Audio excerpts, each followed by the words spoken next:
Everyone, my name is Abhishek Jain and welcome back to the tutorial series on how to implement the Sqlite3 database in a Python programming language.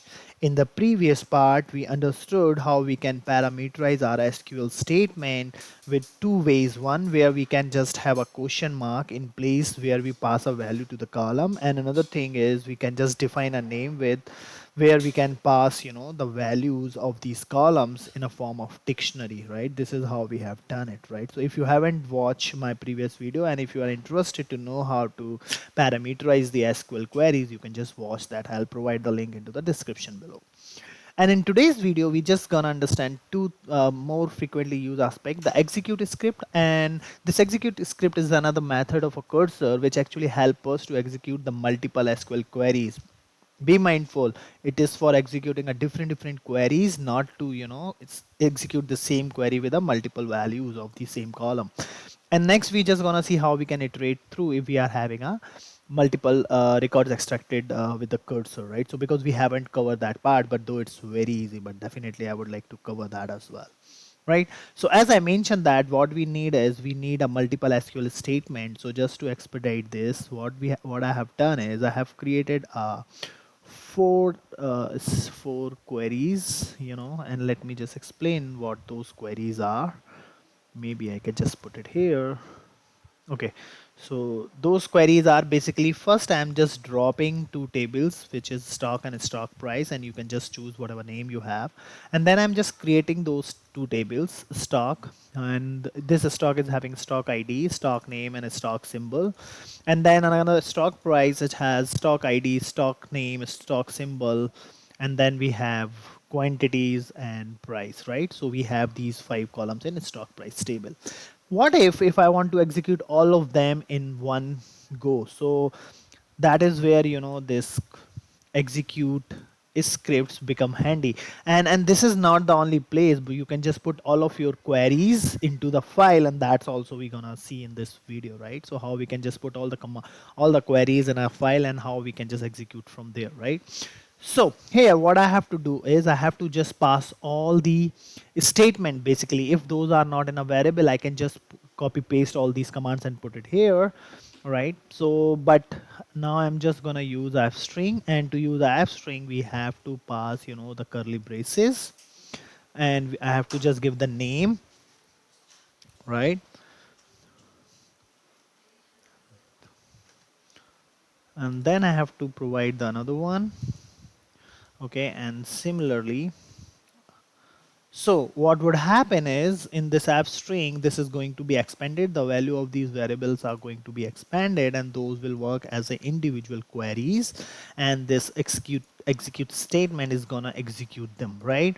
So, and then how I can just confirm whether it's working fine or not, I can just use the execute, and I can pass in select star from, and you remember in very first part we have used Sqlite3 underscore master table to just extract all the tables which are just exist, right? So if my previous statement works fine, then those should be there, right? So to print this, what I'm gonna do is I'm just gonna use a fetch. So this is gonna give me a cursor object, right? And I'm just gonna use a fetch all. Okay, and this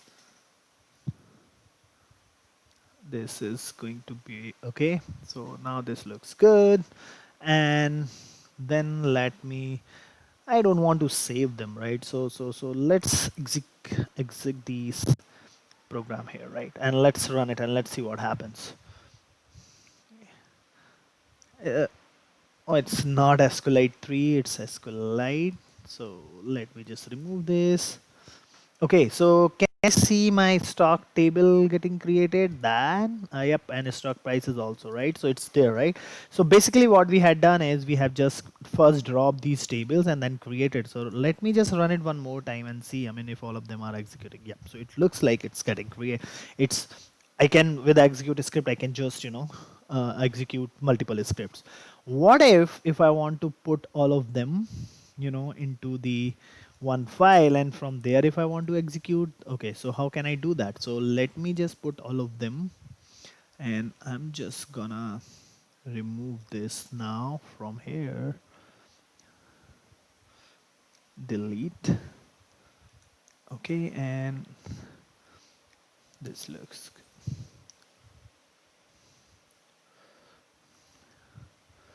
uh, so remove this one. I think I can have in single row. Okay, so now I have these 4 queries, and along with that, if let me just save this file and run it from the file. So what I'm gonna do is create SQL, and this I'm just renaming it create SQL part 4. Let me just select all types so that I can preserve this SQL. Okay, so this looks good. Now let me just go back to the program here, and let me just comment them out. So I have commented that, and okay, so now what I'm gonna do is I'm just gonna open a file, right? So I'm just gonna give a create part4.sql. This is my file, and I just need to read it. And how can I read it? As let's assume SQL queries, and then what I can do is I can just pass this SQL queries here, and this should work as I think it should work fine. It's Unicode. Script argument must be Unicode. Okay, so it should be read. And I think we should be fine now. Yes, so it looks like it's working fine because now we can see the stock again and a stock price. So it means that first it's gonna drop them and then it's gonna creating. So just to confirm one more time, I'm just removing that and see if I'm just getting into that error or not. Right, so if I run this time, let's see what happens. Its stock is already there, so it means that it is actually just picking up from the file, right? So if I just run it, so okay, that looks good, right? Now we understood how the execute script works, so now we know that we can just put it out all queries in a file, and from there I can just read it through, right? So the next thing which we gonna understand is how can we iterate through if we have multiple records, right? So it's very straightforward. So let me just for and let me just put record in, right? So this is gonna return me the record. So I am just going to print through a record, and same you can just do with any other select query. And if I just do so, let's see what happens, right? So now you can see that rather than getting a one list, now we are getting a tuples, right? Instead of a list, we are just getting a tuples, right? And how can I just check individually? So how can I do that? Maybe I can just put something like 0, and then I can just put 1, right? And then it's completely depend upon your programmatical skill. I mean, how you want to do this, right? You can just check the length first, and then you can again reiterate through with the numbers of columns you have to just have a one by one, right? So something like that. You can just do for index id x in length something. You can just take the tuples, and you can just extract the length of that tuple, and you can just iterate through it, right?